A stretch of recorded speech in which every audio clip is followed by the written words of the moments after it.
¿Qué tal? ¿Cómo están? Espero que estén bien. Yo inicio esta unidad 3 en este marco transitorio y en formato virtual, donde presentamos la unidad 3 que tiene que ver con perspectivas teóricas críticas reproductivistas. Son, bueno, tres ejes. Hemos planteado un eje principal que es más general, más teórico. Un segundo eje que tiene que ver en particular con la teoría educativa en sí, o sea, cómo situar la teoría educativa a partir de un concepto central, que es el concepto de redes de escolarización, y que serían las teorías reproductivistas y las teorías de la correspondencia, ¿no? Luego, en el eje 3, una relación al concepto de reproducción cultural, la noción de violencia simbólica centralmente, y hemos dejado para la consulta, si necesario, y le dejamos bibliografía para los que quieran ampliar el último punto que tiene que ver con un teórico que no lo vamos a desarrollar hoy, que tiene que ver con Bernstein, ¿no? Como figura ahí en el... Esos son los ejes que están en el programa y lo primero que me gustaría decir es que se trata de una perspectiva que anida o está dentro de las categorías que podemos llamar de la corriente marxista, ¿no? Que es lo que vemos en la unidad 1. Un tema sería de qué tipo de sociedad partimos, ¿no? Y otro tema tendría que ver con que es una postura opuesta al funcionalismo, hay una ruptura con el funcionalismo, en función de una crítica, si se quiere, o una oposición al planteamiento de esto que dijimos en la clase anterior, meritocrático, esta idea de igualdad de oportunidades, que terminaba legitimando y justificando una estratificación social y que terminaba planteando, ¿no?, en esa corriente funcionalista la necesidad, la estratificación, o sea, las desigualdades sociales como el funcionamiento normal de una sociedad.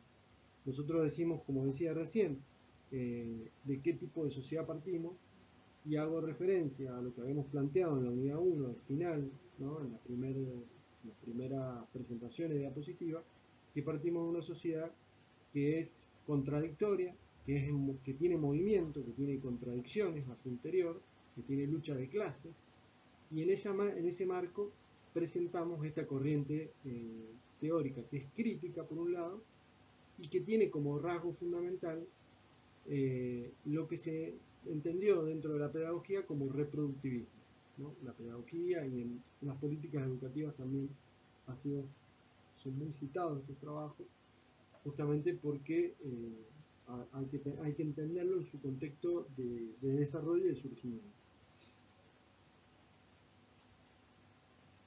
Acá en esta unidad o en esta corriente teórica, lo fundamental es explicar cómo el origen de clase es entendido como un elemento determinante para el acceso dentro del sistema educativo, como también para el progreso en el sistema educativo. Por lo tanto, es como preguntarse acerca de ese origen de clase que de alguna manera en la perspectiva funcionalista fue soslayado o no se tuvo en cuenta o fue de alguna manera dentro de esa visión, podríamos decir, liberal, ¿no?, que entiende como la sociedad compuesta por individuos que compiten y no de una estructura de clases, ¿no?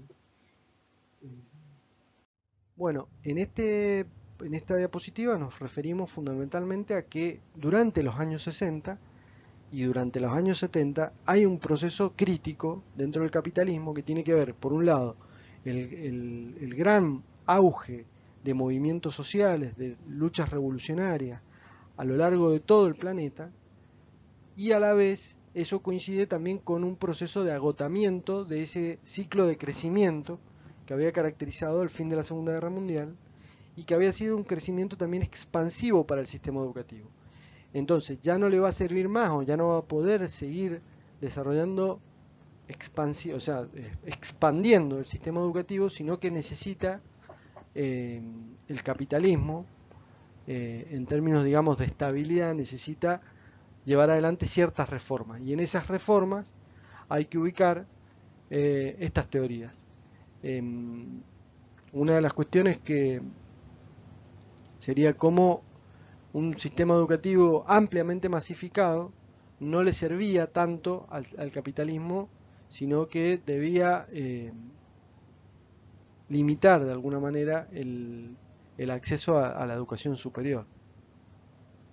Acá un paréntesis con respecto al contexto histórico, decir que el momento en el cual surgen, se desarrollan estas corrientes teóricas, eh, es durante la década del 60 y durante la década del 70, donde aparece fuertemente una crisis política o un ciclo de auge de luchas sociales, populares, antiimperialistas, anticolonialistas, de carácter racial, digamos, de carácter donde se pone en discusión la cuestión étnica, se pone en discusión la cuestión de género también, no algo que conocemos actualmente y que está también en desarrollo, y justamente ahora en el marco de pandemia también, en el caso de Estados Unidos, ¿no? Con la muerte de Floyd, aparecen y reaparecen, ¿no? Estas tradiciones, podríamos decir, que tienen toda una historia anterior también a este periodo. O sea, no vamos a hacer esa referencia, pero sí decir que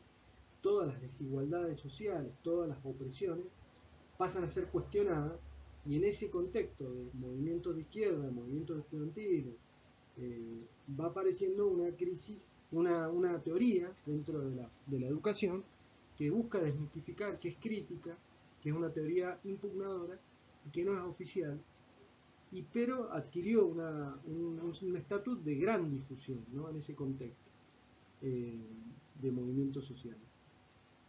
Y a la vez surge en un marco y se desarrolla en un marco y va a tener también su difusión, donde el capitalismo empieza a pensar que la educación no le sirve, o el sistema educativo ya no le está sirviendo como le servía antes, ¿no? Durante la década, ubicando que el capitalismo había tenido un ciclo expansivo de crecimiento económico, y que en este momento, ya a fines de los 70, se empiezan a producir ciertas nubes de tormenta, hoy actualmente las tenemos también, de gran crisis recesiva, ¿no?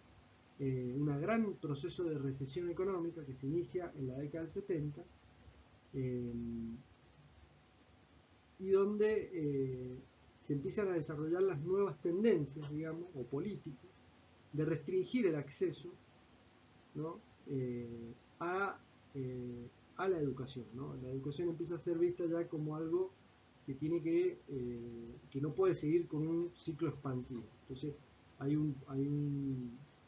eh, y estas teorías, podríamos decir que si bien son críticas, son desmistificadoras, o sea, empiezan a develar un montón de cosas, empiezan a desocultar muchas cosas que antes aparecían eh, de alguna manera soslayada, o donde el funcionalismo planteaba esta idea de igualdad de oportunidades, eh, aparece esta teoría donde las contradicciones y los conflictos no son centrales en su análisis. O sea, empieza a ver que la educación es un simple aparato que reproduce desigualdades y que por lo tanto eh, no tiene sentido seguir expandiéndolo, ¿no? O sea, sería una teoría que le sirve en algún sentido. Si bien es impugnador y tiene un carácter crítico, también es utilizada o le sirve o se enraiza en ese proceso contradictorio de donde el capitalismo no puede seguir expandiendo el sistema educativo.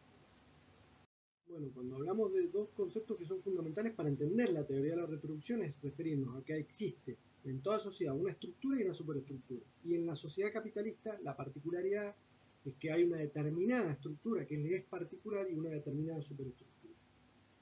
Cuestiones que hay que ubicar, ¿no? El tema acá hay que ubicar cuál sería la estructura del capitalismo. Y bueno, que existen determinadas relaciones de producción que son que algunos de alguna manera están desposeídos de la fuerza de la capacidad o de la posibilidad de tener medios de producción, han sido desposeídos a lo largo de un proceso histórico, ¿no? Y conforman un grupo, podemos decir, mayoritario de la población que está desposeído, que forma lo que vendríamos a ser el proletariado. Está desposeído de medios de producción, no accede a ningún tipo de medio que le permita reproducir su existencia, y entonces esa gran cantidad de la población está obligada a vender su fuerza de trabajo, ¿no? Vende su fuerza de trabajo.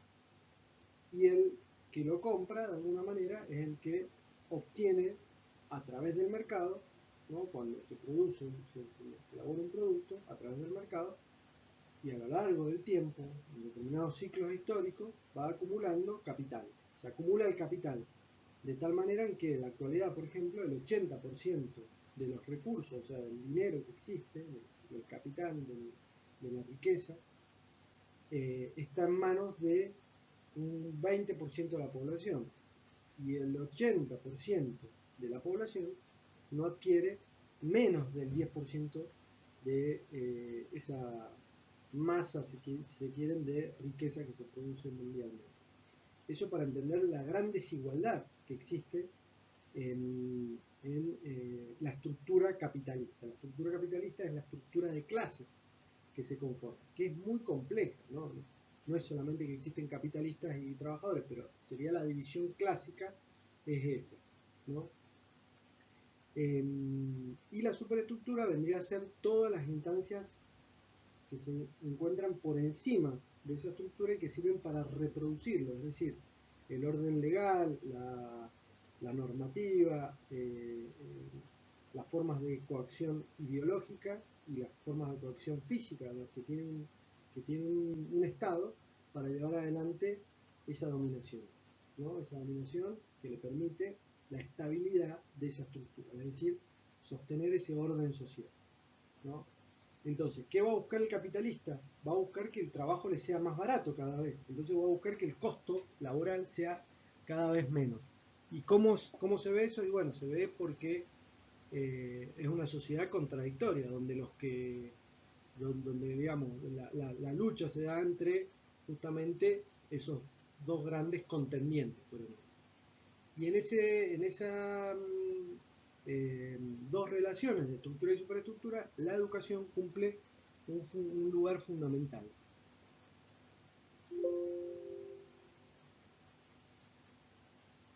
Eh,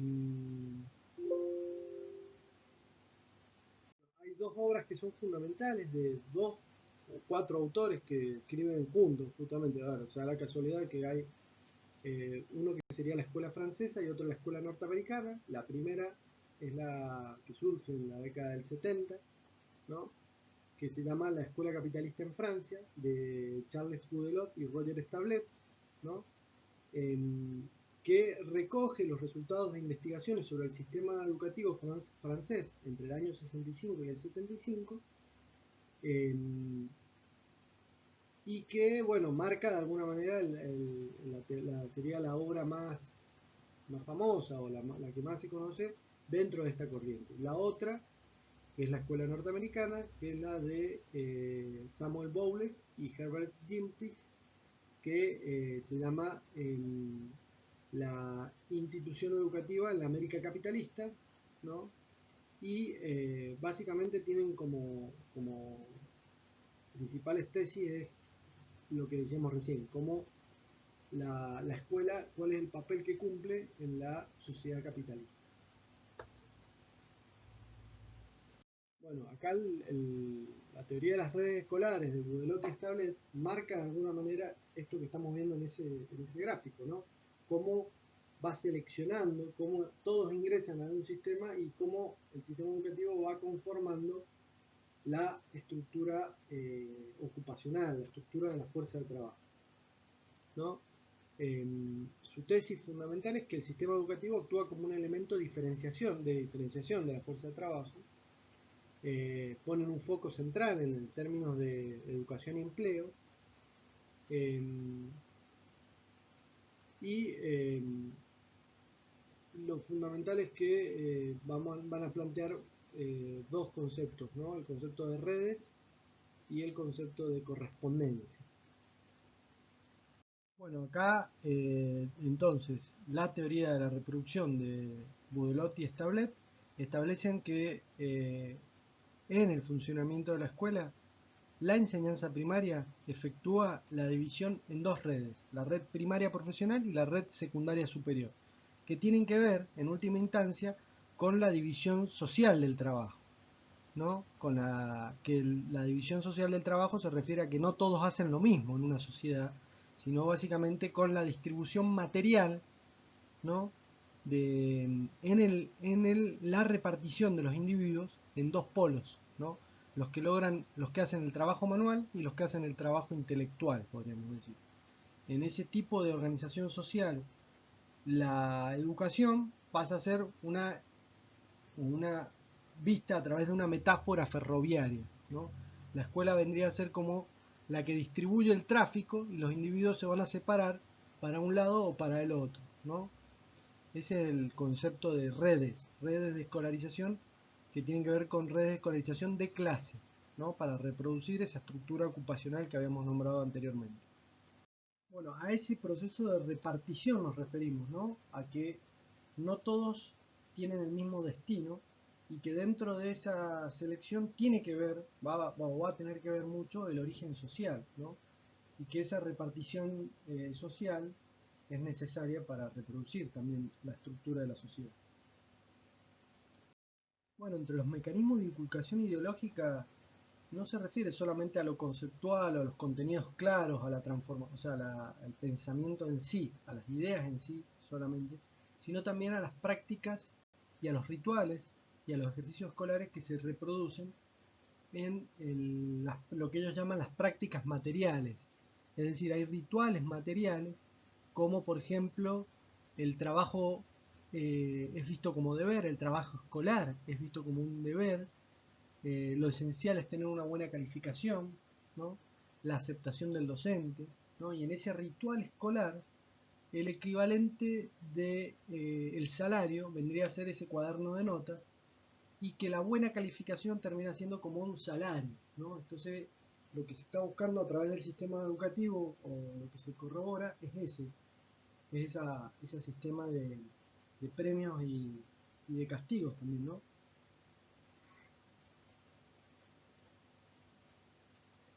Bueno, ¿qué es lo esencial de esos mecanismos? Es que esos rituales están dados, como decíamos recién, por ese sistema de prácticas escolares que están constituidos por deberes, ¿no?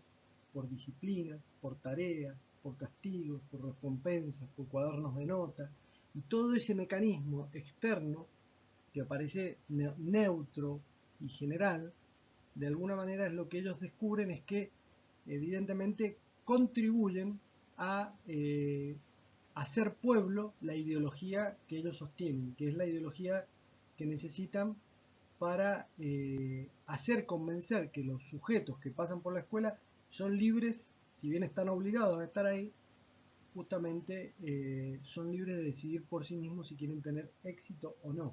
Es decir, si logran esforzarse, tener recompensas, obtener disciplina, lograr los deberes, eso es lo que los va a catapultar a puestos de trabajo que le permitan de alguna manera hacerse de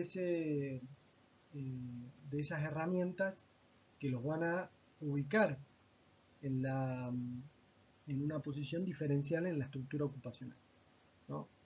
Entonces, eh, eso es lo fundamental.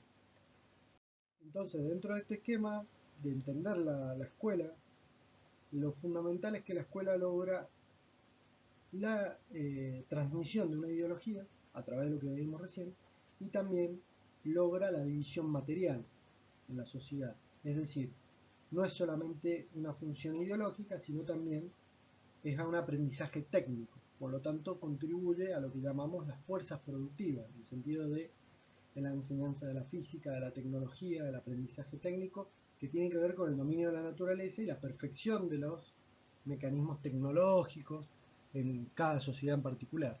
Entonces, lo que hace la escuela de alguna manera entonces es reproducir una calidad de la fuerza de trabajo, reproduciendo diferencialmente los conocimientos y las destrezas, ¿no? De los distintos grupos que componen esa estructura ocupacional. Em,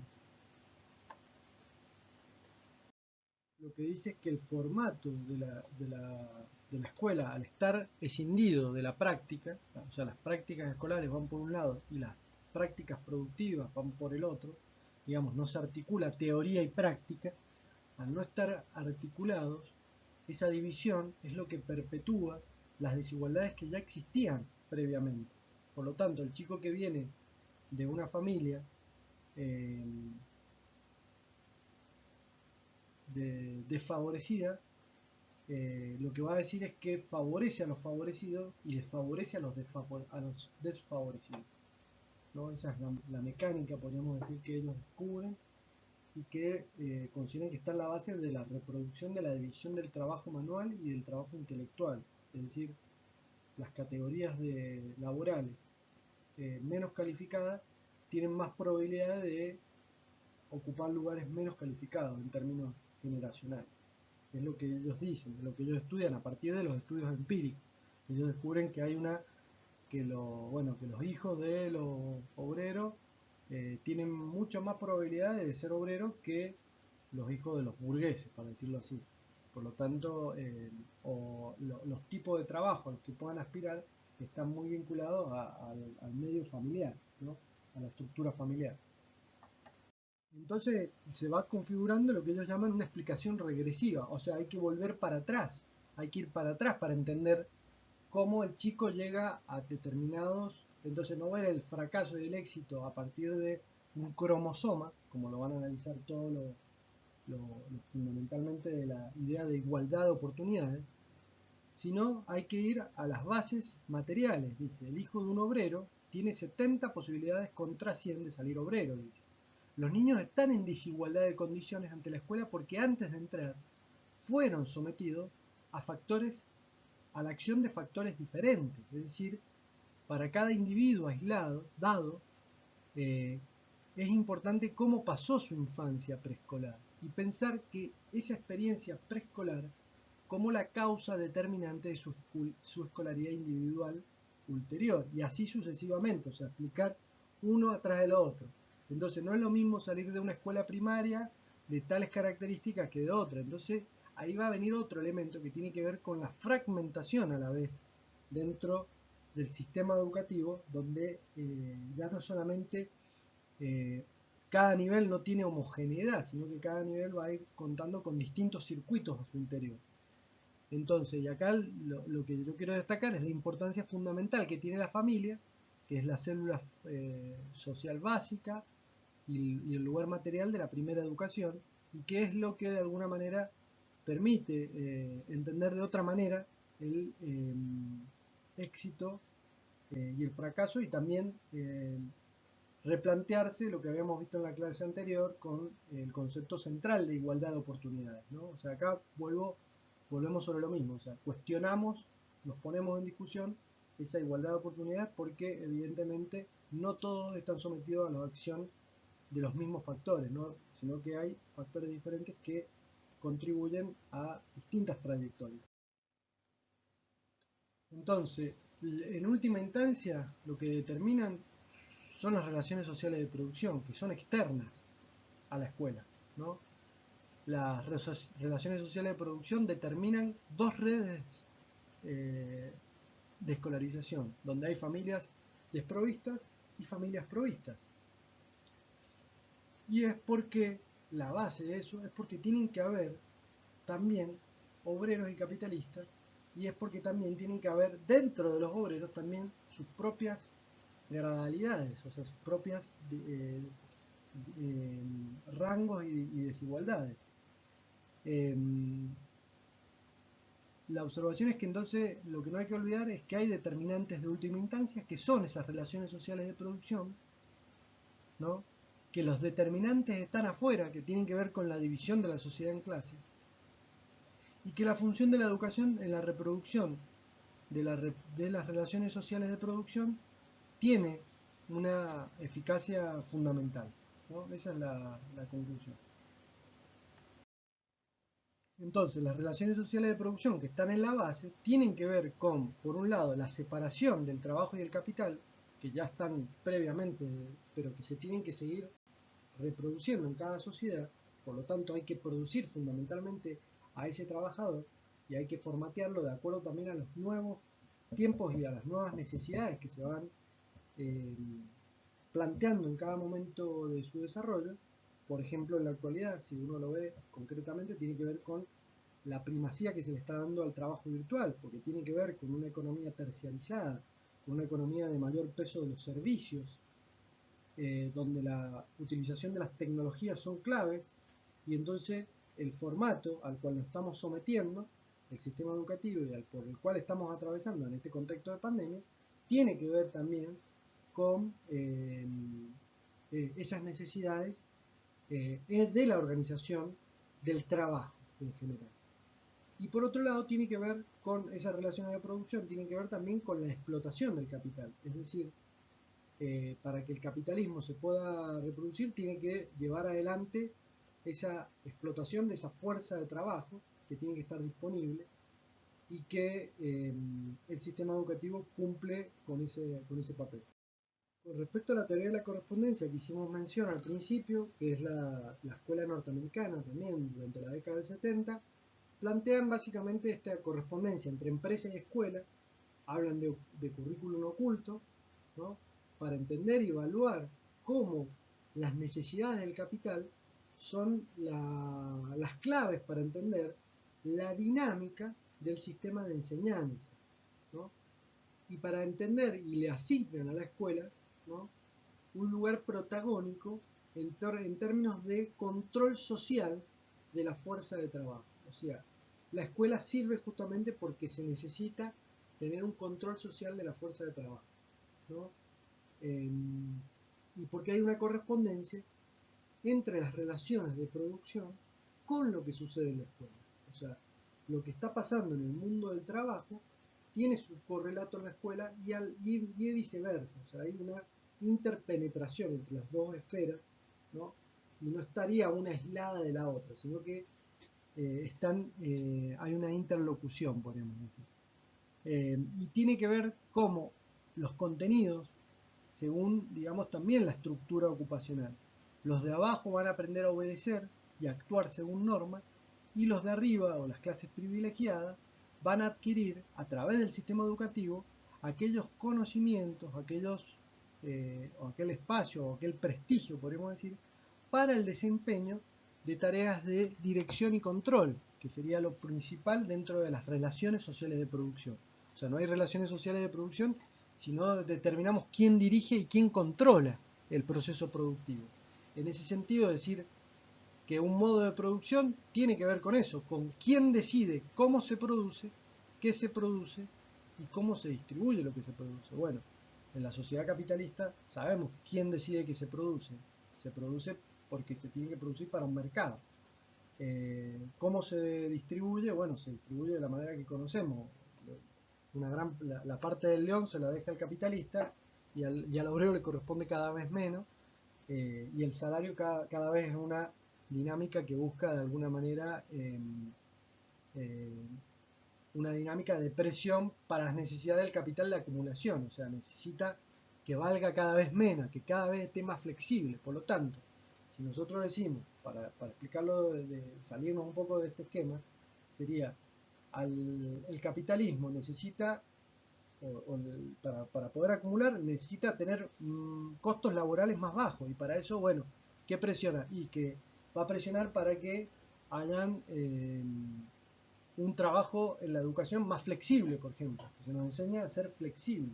Entonces, el contenido central de la educación termina siendo, a mi entender, la mayor flexibilidad, tanto del docente como también del estudiante. Entonces el estudiante termina siendo un aprender a aprender, esto que se dice, el aprender a aprender, porque justamente como la tecnología todo va cambiando, pero nos tenemos que adaptar ¿para qué? Para un trabajo polifuncional, tenemos que participar, tenemos que a la vez nos tenemos que preparar para la incertidumbre, nos dicen. Bueno, hay un montón de elementos que hacen al mundo contemporáneo y a esas relaciones entre el mundo del trabajo y el sistema educativo. Bueno, acá podríamos decir que hay una estructura de poder, ¿no?, donde la escuela, los administradores, los directores, ¿no? Aparece como esa metáfora que decíamos, como esa correspondencia entre la empresa y la escuela, donde los estudiantes, y los trabajadores también, pero fundamentalmente los estudiantes, van a tener, así como los trabajadores tienen una falta de control del proceso productivo, o sea, no deciden qué se produce ni cómo se produce, los estudiantes similarmente también no van a decidir qué se estudia, cómo se estudia, sino que eso está dado por un currículum explícito, podríamos decir, no oculto, sino el explícito, que tiene que ver con una normativa, tiene que ver quién decide qué carrera se abre, qué se cierra, en función de qué necesidades, ¿no?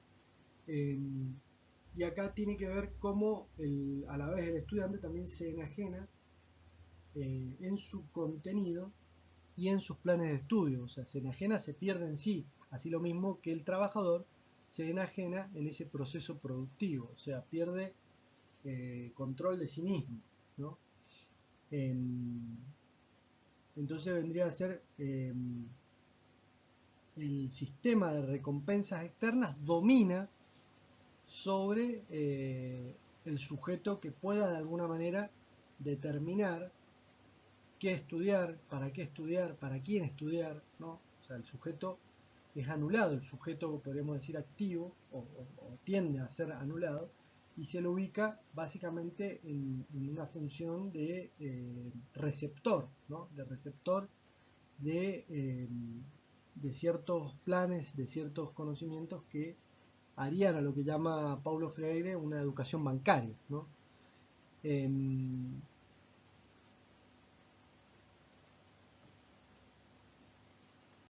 y lo que destacan también estos autores es ese balance que hay entre las élites y las clases populares, o los estudiantes de las élites y los estudiantes de las clases populares, donde unos van a ser entrenados para niveles altos de habilidad, de toma de decisiones, socializados para empleos de calidad y para tomar decisiones, mientras que otros van a ser socializados para empleos de bajo nivel y fundamentalmente para obedecer, eh,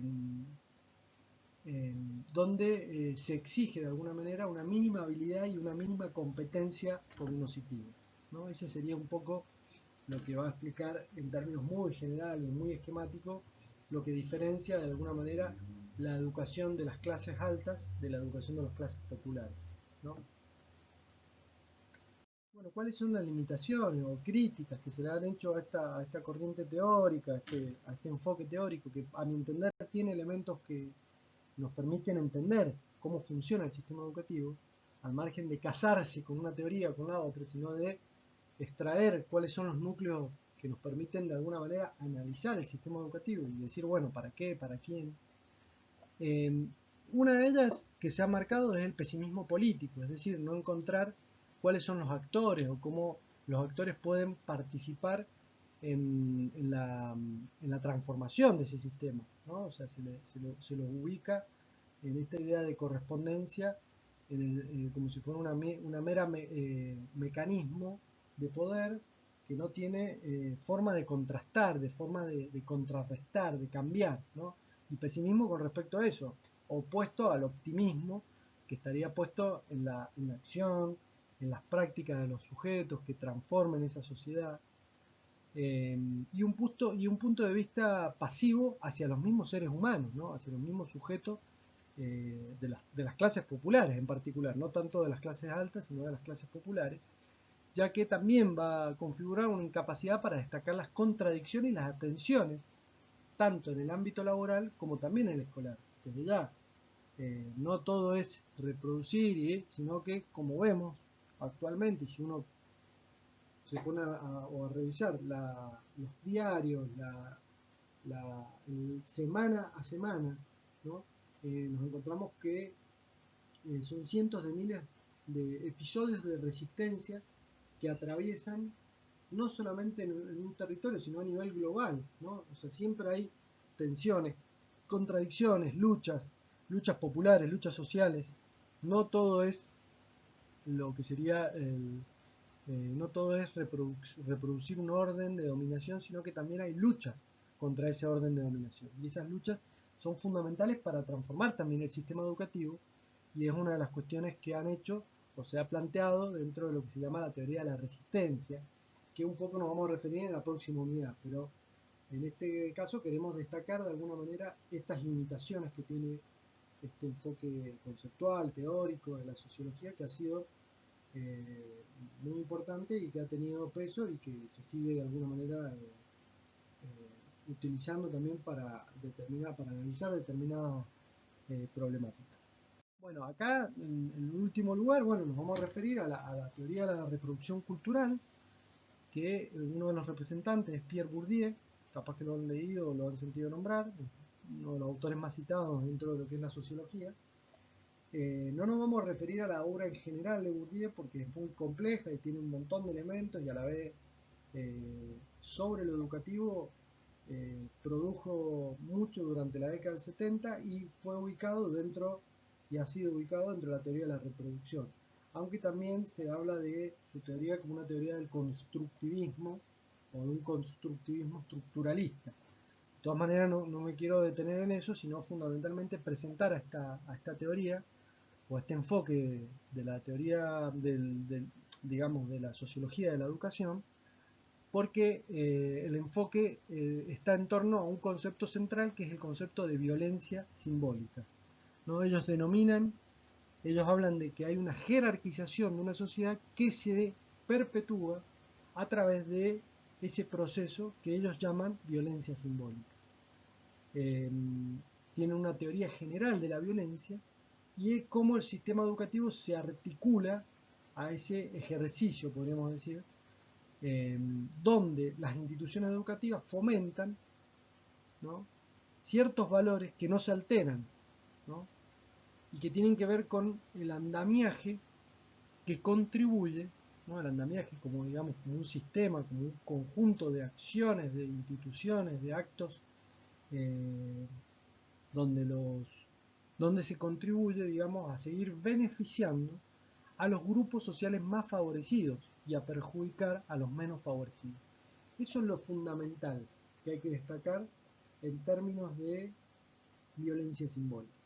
Ahora bien, vamos a desarrollarlo con más particularidad en las siguientes diapositivas. Estos autores hablan de que la escuela tiene una falsa neutralidad, ¿no? La escuela no es neutral, no es para todos iguales, ¿no? Dice que la equidad formal de la escuela, al tratar a todos los miembros iguales de derechos y deberes, no tiene en cuenta las desigualdades de hecho, ¿no? Los estudiantes no llegan a los centros escolares como una tabula rasa, sino que traen sus propios trayectos, arrastran con otros procesos de socialización previos, ¿no?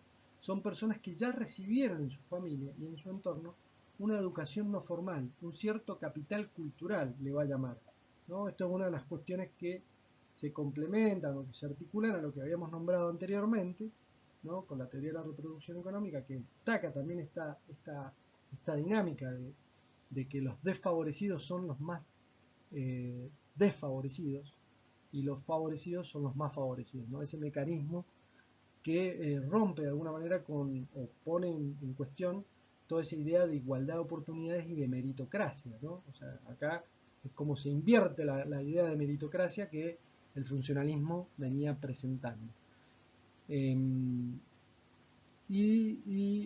La falsa neutralidad de la escuela tiene también que ver con actitudes que contribuyen decisivamente a la reproducción de las actuales relaciones de clase y la estructura jerárquica correspondiente. En ese sentido, contribuye y por eso se llama teoría de la reproducción. Pero en este caso se le da importancia a lo cultural, por eso se llama teoría de la reproducción cultural.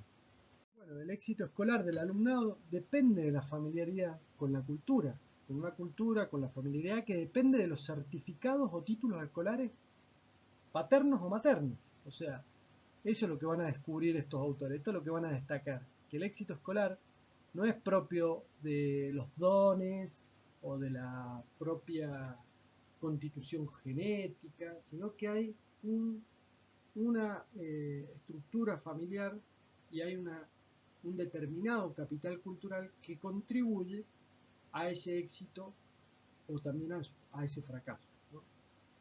La relación entre éxito escolar y nivel escolar depende de técnicas y de métodos de trabajo intelectual que no son impartidas en las instituciones, ¿no?, de enseñanza, sino que esos métodos y esas técnicas terminan siendo, como son adquiridas previamente, terminan siendo una desventaja para las clases sociales culturalmente más desfavorecidas. Son aquellas lagunas, aquellos que no nos permiten seguir el hilo, podríamos decir, de el aprendizaje de lo que se enseña en la escuela, ¿no? Entonces dice, muy importante tener en cuenta esto, y lo digo también muy importante para todos, para los que estamos en el sistema educativo.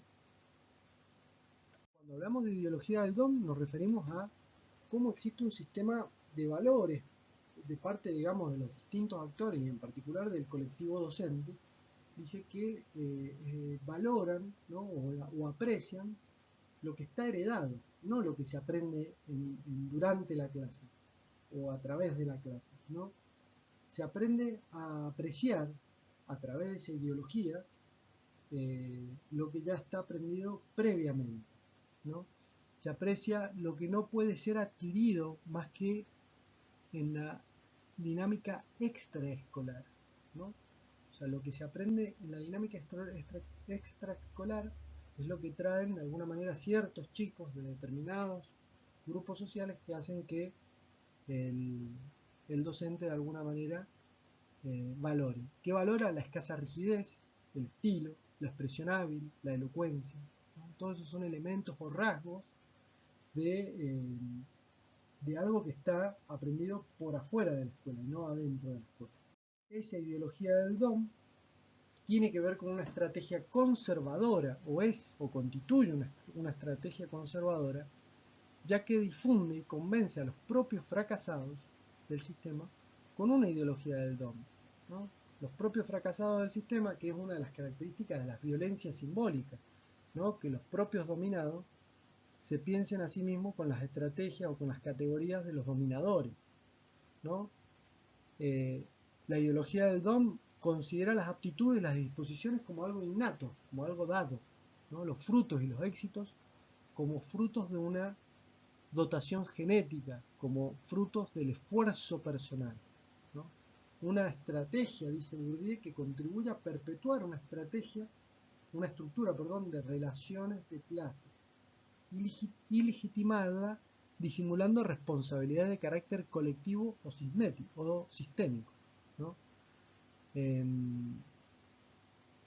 No se ven de alguna manera los procesos sociales, no se piensa sociológicamente, sino que se piensa individualmente. Vuelvo a la unidad 1, ¿no?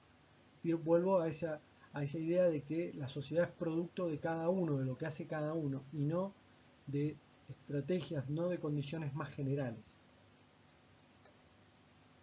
La teoría de la violencia simbólica trata de dar una explicación a la desigualdad en éxitos y fracasos en las instituciones educativas, ¿no?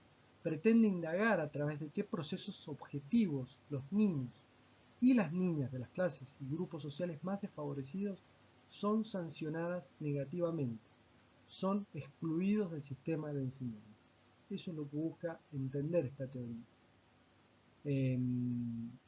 Por eso tiene una gran potencia justamente para desmistificar lo que está dado, a diferencia del funcionalismo, que lo que busca de alguna manera es justificar esos mecanismos de exclusión, ¿no?, y de expulsión de esos sectores excluidos, y que contribuye de alguna manera a legitimarlos o a darle no un tenor crítico, sino básicamente una explicación condescendiente. Entonces, la violencia simbólica va a tener que ver con, o se va a llevar adelante, se va a ejercer mediante una acción pedagógica. Toda acción pedagógica, es decir, lo que hace cada docente en cada aula, cada directivo en cada escuela, esa acción pedagógica va a establecerse a través de una relación de comunicación desigual donde hay una autoridad pedagógica y donde se va a producir un proceso de socialización creando en cada persona lo que él llama un hábitus, ¿no? Y ese hábitus va a ser la garantía de la supervivencia de una cultura, ¿no?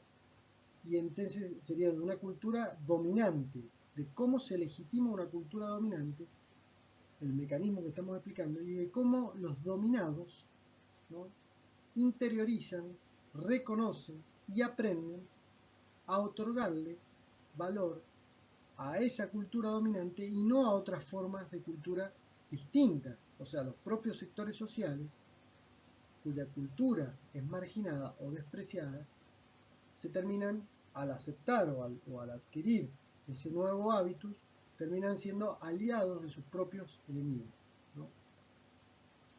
En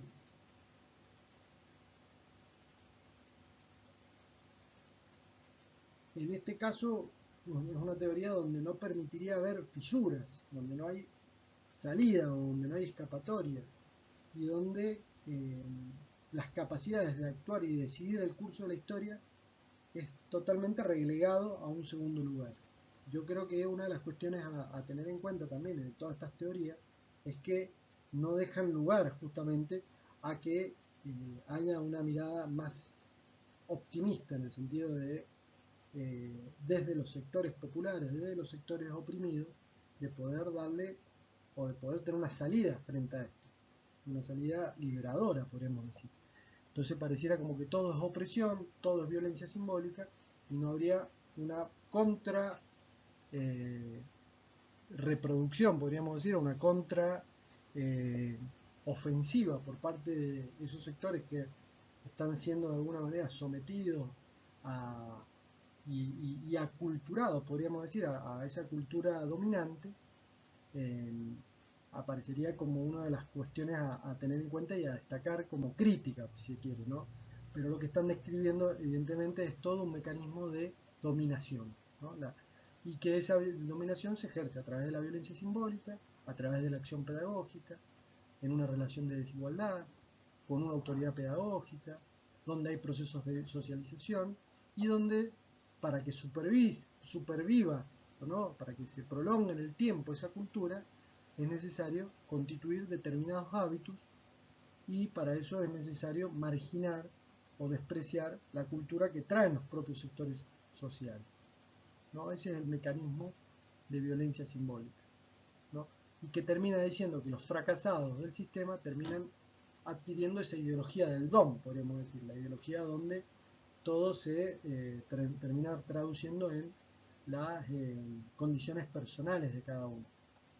Lo último que hay que destacar es que este sistema basado en la enseñanza de la violencia simbólica, que descansa un sistema de enseñanza y podríamos llamarlo de dominación sobre ese mecanismo llamado violencia simbólica, pareciera que las subjetividades, o sea, cada uno de nosotros no existimos, no nos podemos cuestionar para qué estudiar, para quién, qué proyecto, donde no habría posibilidad de una mirada más dialéctica de los procesos. La capacidad de las personas para actuar y decidir el curso de la historia es relegada a un segundo lugar, donde las estructuras se van presentando como una manera aplastante, aprisionadora de los hombres y mujeres concretos.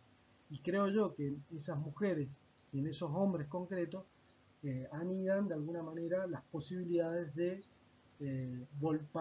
justamente de existir y de cuestionar, ¿no? De cuestionar y de poner en práctica eh, otras formas de entender el para qué y el para quién de la educación. Y yo creo que ahí viene un elemento que lo vamos a retomar en la próxima unidad cuando hablemos de la hegemonía, ¿no?, como un tema central. O sea, acá hemos hablado de dos conceptos fundamentales que son el concepto de redes de escolarización y el concepto de violencia simbólica. El de redes de escolarización nos ayuda a entender que la escuela no es una sola, sino que la escuela contribuye a formar o a reproducir algo que está en el exterior, que es ese mundo de relaciones sociales de producción, que hay una correspondencia entre el trabajo y la empresa, que las necesidades de capital se expresan en la escuela. Y por otro lado, hemos visto que hay una violencia simbólica que destacan los autores como concepto de dominación, que tiene importancia para desmistificar esa idea de igualdad de oportunidades que vimos en la anterior unidad, ¿no? Entonces esa es la conexión que vamos haciendo entre un autor, entre un enfoque y el otro, y es lo interesante, es tener una mirada global, de conjunto. A la vez una referencia también a la unidad 1, ¿no? Donde aparecían que todas las formas de entender el mundo se reducían a, o se podían entender en distintos enfoques, ¿no? Los enfoques relacionistas, y en este caso tenemos un enfoque relacionista que es este que nos está planteando Bourdieu, Passeron, Bowles, Intlis y Boudelotti estable.